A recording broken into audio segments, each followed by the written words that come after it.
What's up, the squad? Back with another video. Y'all seen the titles going down. Make sure you hit the like button, hit the subscribe button for me, please. Y'all see it right here. Definitely, I'm really hoping and praying that this video doesn't mess up. Wi-Fi literally is 1 o'clock in the morning right now.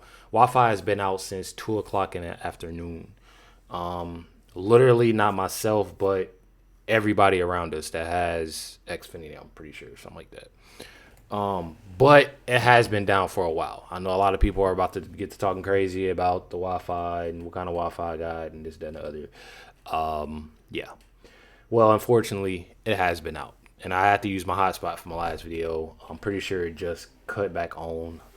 Really surprisingly, I want to get these, I like to get stuff done a little bit early. I know a lot of people be like, oh, Rick, you're up late. It'd be times that I'd be up 3 o'clock, 4 o'clock in the morning doing videos. People don't even know.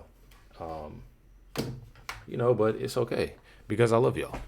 You got it right here. This is more information on Nolan Wells as his friends.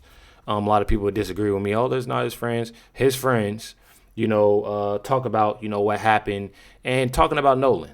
We probably won't get through this whole video. We'll probably do the second half just like the last times, that we did that y'all checked out. I know a lot of y'all like, when I check these videos out, but you got it right here. Let's get to it. We have Morgan, Jax, and Warren here. Now that I got you guys all Jax, here, Warren, okay. What I want to do, and I want the audience to be able to have an opportunity to hear some of the things that have been put out there cleared up. You guys know better than anybody else what happened. I only had, from the perspective of Warren last time, and now that you guys are here, I want to get the full perspective so that people can know what happened and they can judge for themselves. And the first thing I want to start with is your relationship with Nolan. What was y'all's relationship like? I'm sure, jump in however you feel, but there has been talks on social media that you guys are fake friends of Nolan. You weren't really his friend. Can you explain that to me and the audience? Yeah, I mean, I don't care what anyone says about my relationship with someone else. I know my relationship with Nolan. Nolan knew his relationship with me. I know who my best friend is, and he knew that too. I mean, he knew our relationship. But so basically, no one can tell me how I feel about someone or how someone felt about me, especially someone who's gone now. I mean, Nolan knew the relationship we had, but describing Nolan that man was the funniest dude ever. Always had a smile on his face. Always. I mean, if you needed to laugh, I think Nolan would be the only person, one of the only people I would call. Man, I ain't ever seen him mad, dude. He was the peacemaker of our friend group. I mean, anytime anybody had beef over literally everybody that speak on Nolan, regardless of whoever it is, they always they say that he was a great kid. Everybody, I've not heard not one time of somebody sitting here and having anything negative to say about Nolan. Over a girl or whatever, he would go over there and start talking to him. He's like, man, I think this guy's actually pretty cool. Yeah, this guy's I don't think we should. I think we should become friends with this guy. Yeah. And lo and behold, we would somehow become friends with the dude, even though he's getting with one of our other buddies' exes or whatever. But yeah, he was awesome. Yeah, Nolan's great. I'm awesome. Most genuine guy ever. Yeah, man. I mean, like I said, lights up a room when he walks in it, but no, I'm not joking. It's like an understatement. No joke. I mean, he's great, dude. Most genuine guy I've ever met in my life. And I know when people I know I've seen when people pass a lot, everybody says good things, obviously. And this isn't just me being respectful to know him. Dude, that was one of the best guys I've ever met. Man. I've only ever seen him mad once, literally once. That's it. One time, and it was over something stupid. Yeah. But that was the only time I've ever seen him mad. Other than that, he was always smiling or trying to figure out what we're doing that night or whatever. And then again, our relationship really started around, would you say, freshman year, high school? Well, I was a little closer with him before y'all because, obviously, I told Brandon last time, 8th grade COVID year is when Nolan and I really started hanging out, and then we all started hanging out going into high school. But man, that dude's funny. Life of the party. Had so much fun. We had so much fun together. Even going up to Starkville where Morgan goes to school, and just Freshman Oxford, Destin. It was friends. Yeah. Yeah, dude, it's fun. He's awesome. Great. And so people, well, there was a conversation that we had, Warren, last time about you not going or ever being at his house, and people took that as if you weren't his friend. Can you guys describe what engagement did you have with Nolan at his house, with his parents, him with your parents? Like, how did all that circulate? Right, well, like Jack said, like, he used to pick up Nolan every day. I used to pick up Nolan every day. My buddy Wyatt used to pick up Nolan. Like, literally would pick. We didn't make Nolan drive anywhere. That's how much we anywhere. loved him, bro. Like, We just that's always how- wanted him to be like, there. that's how much. But I feel like that's odd. Don't y'all find that a little odd that they saying that Nolan, he didn't have to drive, he didn't have to do none of that, he got picked up every day, and the parents don't know who picked. Like that I find it completely odd to me that you sit there and you switch up like that or you say some stuff like that. I don't know if they truly just didn't know or they didn't care, but I'm telling you, there's parents that truly care about their kids and know who's in the car. I've told y'all before, my parents knew everything. Anybody that picked me up, it didn't matter. My parents knew. My parents knew their parents. They knew everybody. I'm telling you. Like, everybody knows this too. Like, Nolan didn't drive. Like, especially at least in our friend group, because Nolan, we always pick Nolan up, regardless of where it was. Like, literally on July 3rd, Nolan rode with me and like rode with me to Wyatt's because we had to get parts for a boat. But anyway, just for, it's crazy that like, I think it's kind of sad that like people, I have some friends of mine that I'm very, very close with, and I just don't know their parents. We're grown men. You don't have to know someone's parents to be close with them. And for if someone's like, for, them to come out and be like, oh, well, y'all aren't friends with somebody. Well, how are you going to tell me like my relationship with somebody else? It's crazy. But even like, if they don't like personally know them, they would still know of them. And they would know enough to where like, oh yeah, that's Nolan's friends. Because I find that odd that not only are they saying, but he has a few other friends that said that, and they're still denying. Like, no, like he never had even like friends to begin with, or he just had black friends. I don't know what they push him. That's wild. Said this all about us, like, oh, we're fake friends. Well, that's really horrible to say, because if you go look on every social media post on Nolan's Instagram or Facebook or anything else, the only people in it are us and his football guys. Like that's just so real. Every time Nolan's in Starkville, he's with us. Every time Nolan's anywhere, not even just Starkville, but anywhere. Oh yeah, we went on countless vacations and Prom, homecoming, everything. Nolan's with us because we were his friends. It's not that hard to understand. I mean, I don't have to prove this to anybody, but that's the truth. I don't have to prove my friendship, and these guys feel the same way. We don't have to prove our friendship with Nolan, but I know it's right. Yeah, so was Nolan around your family then? Nolan was always around our houses. I mean, I can even say this. Nolan and Wyatt's dad had a secret friendship that we weren't even in. Yeah, we were like best friends. We would go over to Wyatt's house, and Nolan, we would all be in the backyard, whatever, doing something, and Nolan would be inside on the couch with Wyatt's dad, and they would just be cutting it up all night. Yeah, watching movies together. Like, Scarface was their favorite movie. Yeah. They'd watch Scarface All the time. But it really shows you like the effect like all this has had on everybody, not including just our friend group, but like our friends' parents and my parents. Like, our friends were really, and families were really close with Nolan. And I mean, this has been a horrible tragedy, not just for us, but for our families and friends too. My mom knew Nolan because she used to drive us from Waffle House to school once a week. My stepdad knew Nolan because he used to drive us, my dad, everybody. Like, And he would always come to the house too all the time. And not just that, but like I'm talking about like from a young age, like from 8th grade. But Nolan would always be at our houses, stay at our houses. And for his parents to come out and say, oh, well, we don't know these boys. Well, then does that mean you don't know where your kid's staying at night? Because he was staying at our houses. So. Sorry to interrupt. I know you're enjoying this incredible interview. Make sure you hit the like and subscribe button, and also join our membership program. Let's get back to the interview. Take me to that day on the 4th. Based on what I know from the interview we had and some of the things that Nolan had spent the night and then at your house, and then you guys got up, you went out. Was this the first time you guys went to Horn Island, or you guys used to do this every year? Or? So we've probably been to Horn Island this year alone 3 times with Nolan. And then the previous year, we went to Horn Island. Nolan was with us out there then. And every every time we go out to Horn Island, usually Nolan's with us. And every single year for the 4th of July when we go out there, Nolan's with us. I mean, this is a tradition. I mean, everybody waits all year for Horn Island, 4th of July. Like, that is the place to be. That is a party all day, and it is literally right up all of our alleys. Like, that's what we want to do all day. Like, that's the funnest day of the year. And, yeah. I mean, Nolan was with us 2 weeks prior to the 4th of July at Horn Island with no one out there. If we had any intention to hurt Nolan at the island, why would we do it on the 4th of July with thousands of people out there?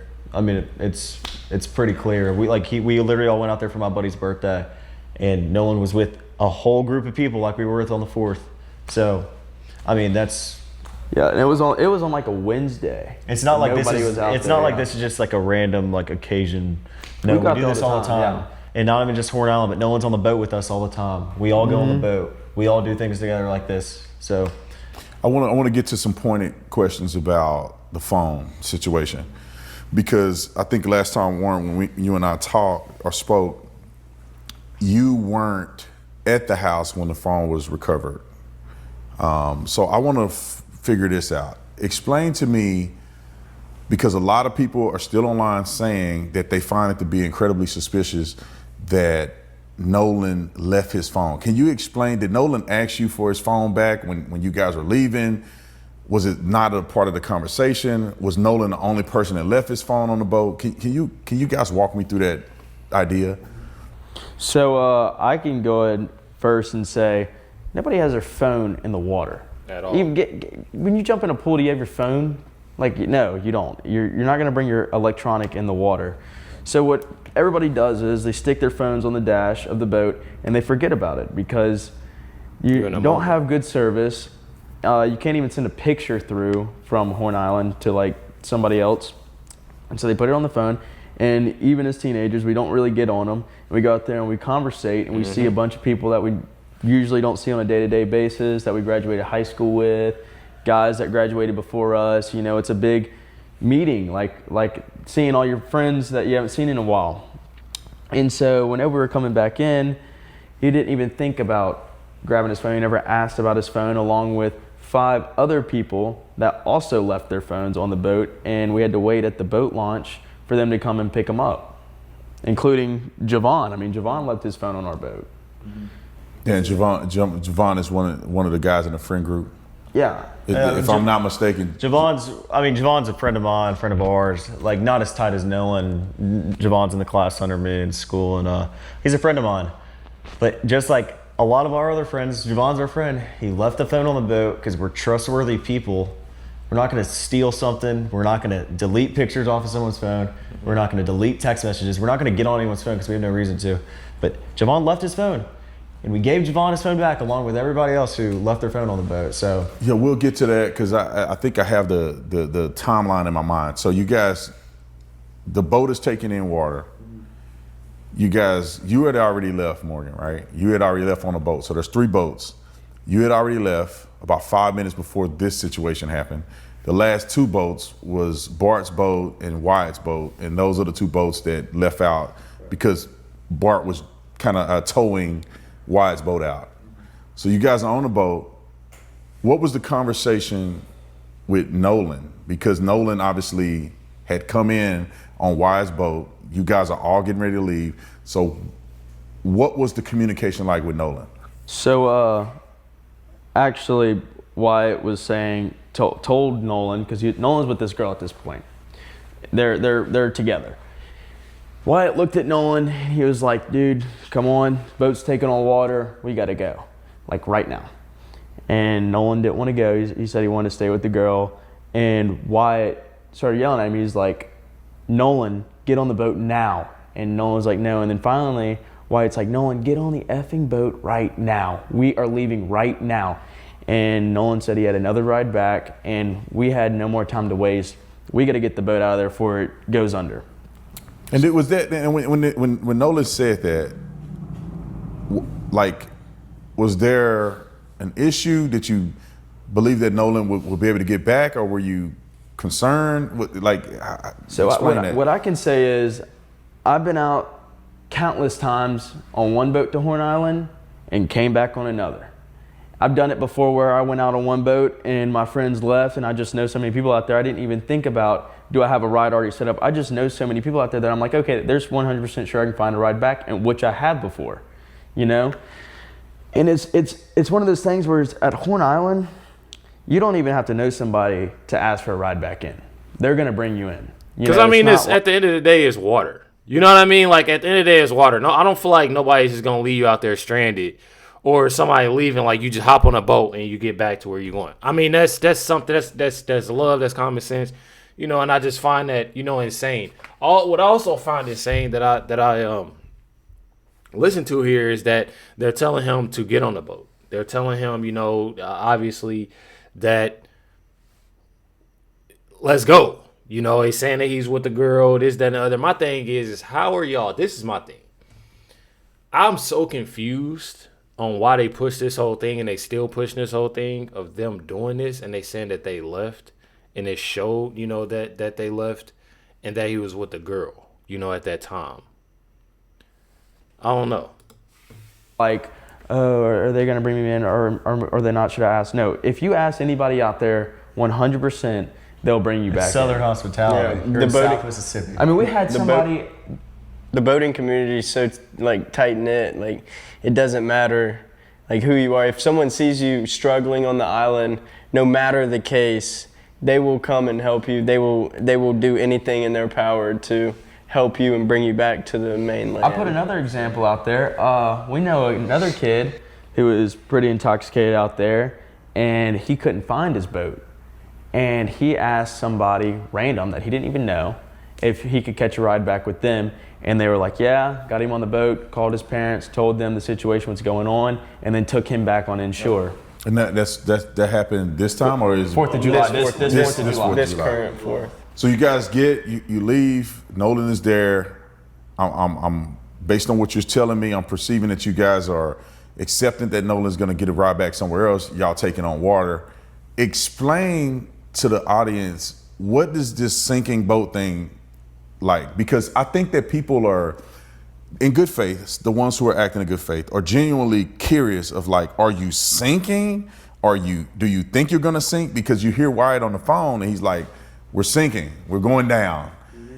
And obviously you never went down. So can you explain what he was saying about going down? Was there a little bit of water?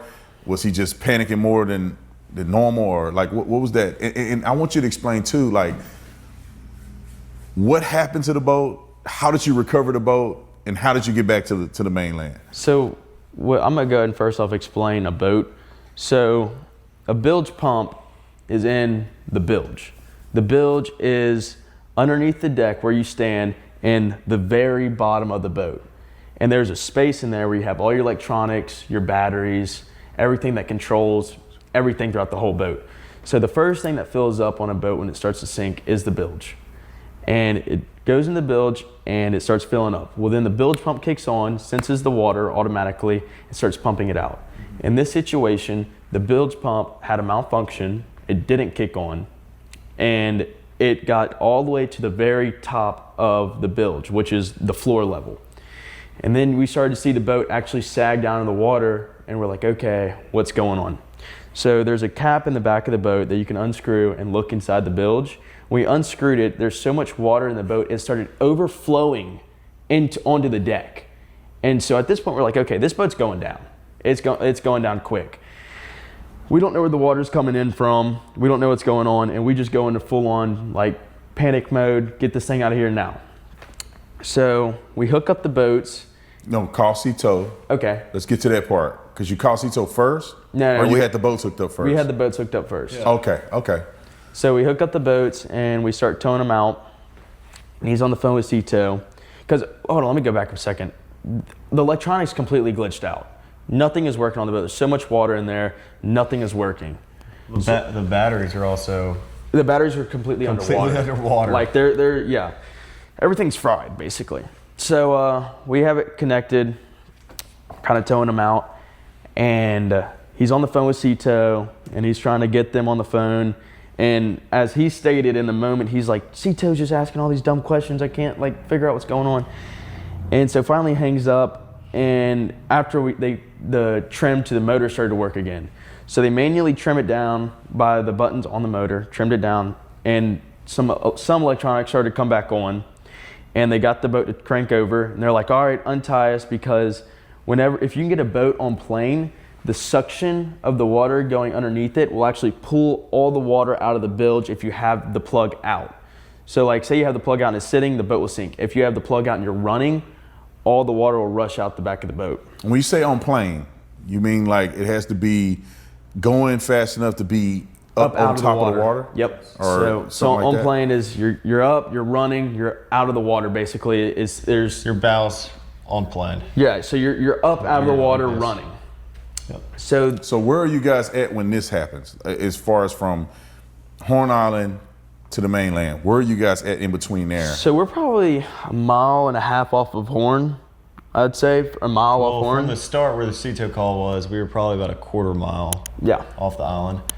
Like you could see, it's visible in the picture that you posted that Wyatt is on the Ceto call, and it's that video of the boat panning, of the video of the boat getting panned, and you'd see everybody in the boat. If you look in the background, the island's right there. So I mean, going back to like what you said earlier, if we killed somebody or hurt somebody, the whole island is literally not even a quarter of a mile away to sea, with hundreds of boats lined up on the island. So that's really all I had to say about that. Yeah. So we were about a quarter mile out. So we're about a quarter mile out, whatever. So they pull the plug out the back of the boat. They have the motor running and everything like that, and they go to take off. So the boat's having trouble trying to get up, and it's slowly coming up because the weight of the water. Finally, it planes off, and the water gets sucked out the back, and they're full speed running. And then after that, I didn't see them anymore. I think you were on the boat. You can start from there. Yeah. So after we planed off, Wyatt kept the boat pinned the whole way in. We ran into the mouth of Fort Bayou, where we came from originally, and we turned into Fort Bayou, went in the channel, ran probably 500, 600 yards into Fort Bayou. Wyatt had jumped out of the boat, put the plug back in the boat so access water. So water didn't keep pushing and filling the boat up. So then we turned around, and Wyatt brought the boat to the dock, and that's when I had gotten out and got back in the car. And I didn't drive. A buddy of mine drove me, and we went back to Jax's house. Jax's house. Okay, so I just want to make this very clear and abundantly clear for the audience. Are you saying that the video that I posted, which is like a 3-second loop, now I have a lot more of the video, but Right. to not expose people that have nothing to do with this, Right. I only posted the smaller part, the 3-second part. Are you saying during that time, a portion of that, Wyatt was on the phone with Ceto, so a portion of that is the Ceto call, and that Nolan is not on that boat? Correct. And that video that's out there is a representation of who was on the boat during that Ceto call. Correct. So I want to jump back to something real quick, because I was on the island and the reception was bad. I left my phone on the boat when I got out and went in the water.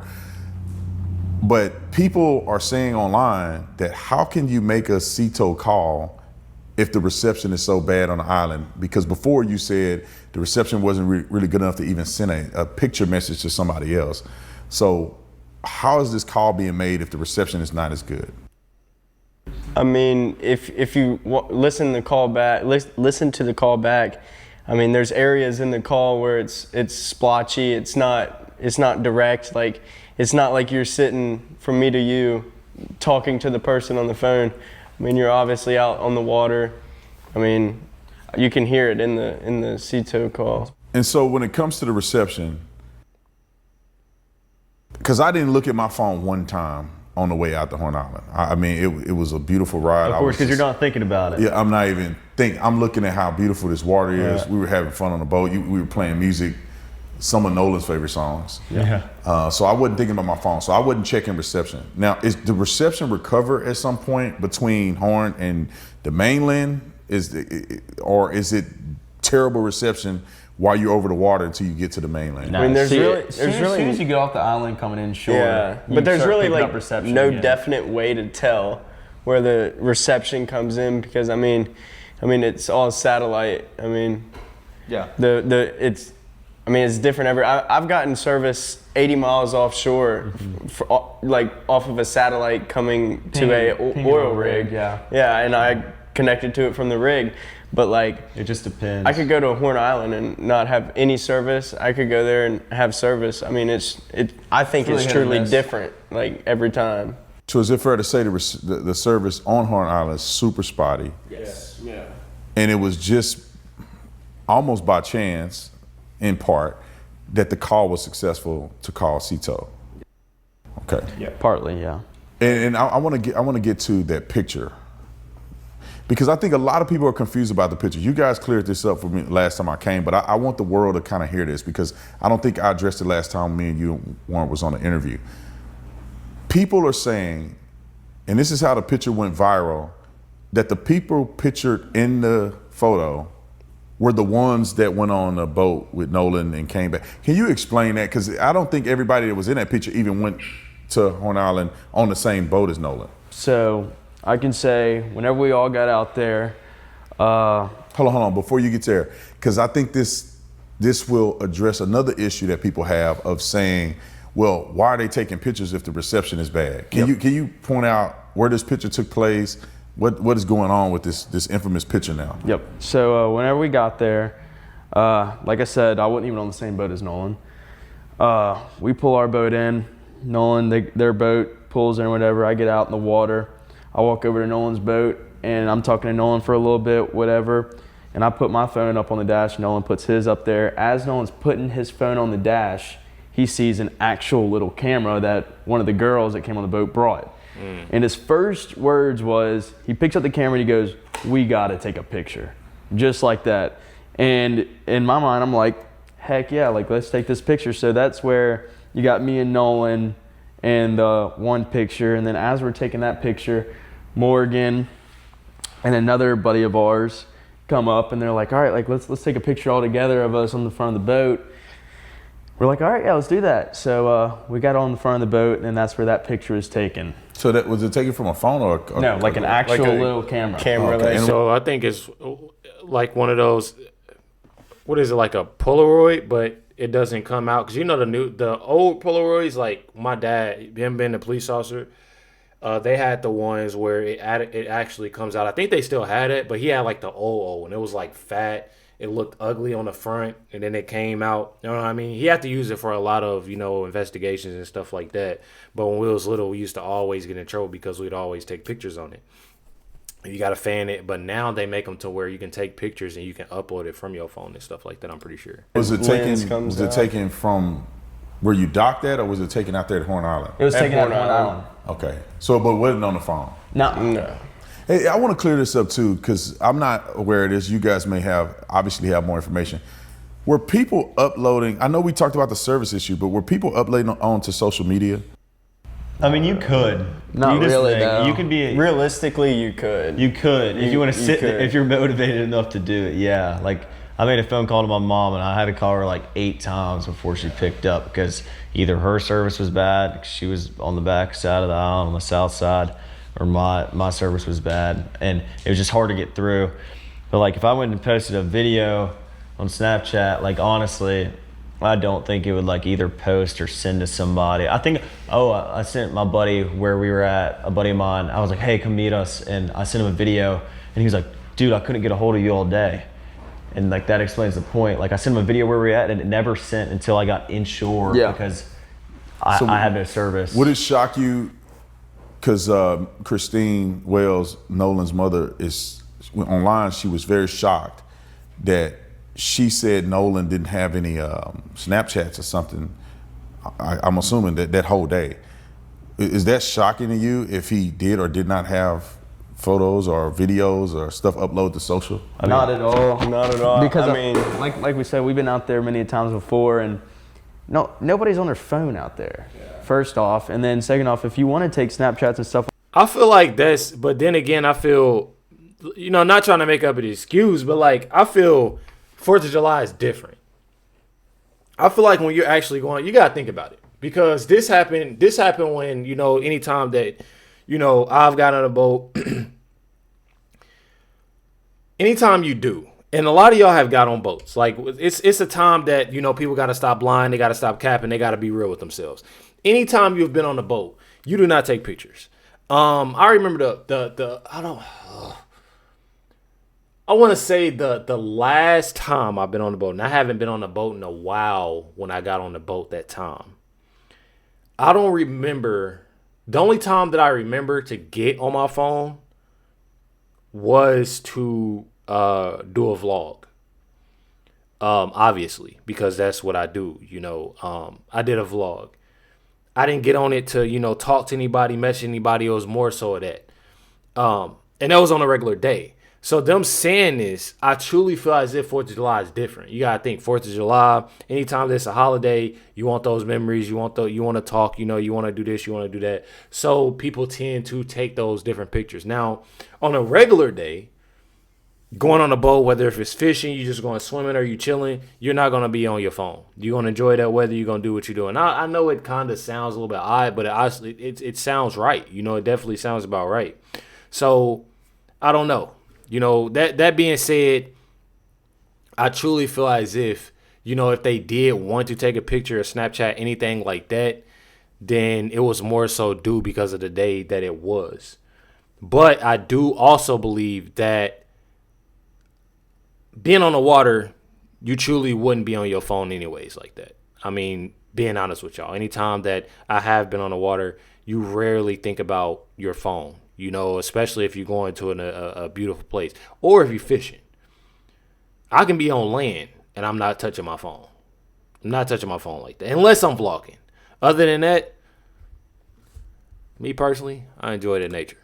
Like that, you can, but you're just really going to have to save them to your camera roll and upload them back whenever you get insured, because when you go to send it, it's just going to have an error. And most guys, when they're out on the island all day, they're really not thinking about posting something on their Snapchat story.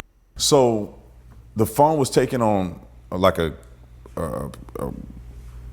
camera that's not a phone. Yeah. Now, how did that get to you guys, and how did that ended up getting to the internet?